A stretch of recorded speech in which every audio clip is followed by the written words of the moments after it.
Mga kapuso, naglabas ng General Flood Advisory ang Pag-asa sa ilang bahagi ng Mindanao. Apektado ang Davao Oriental, Davao de Oro at Davao Occidental. Pinaalerto po ang mga residente sa banta ng baha sa gitna ng aasahang ulan o thunderstorm ngayong araw. Easterlies ang pangunahing weather system na nakakaapekto ngayon sa bansa ayon sa Pag-asa. Ingat po tayo, mga kapuso. Ako po si Andrew Pertiera. Know the weather before you go.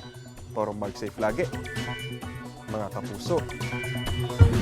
Kapuso, para laging una ka sa mga balita, bisitahin at mag-subscribe sa GMA Integrated News sa YouTube. Sa mga kapuso abroad, samahan nyo kami sa GMA Pinoy TV at sa www.gmanews.tv.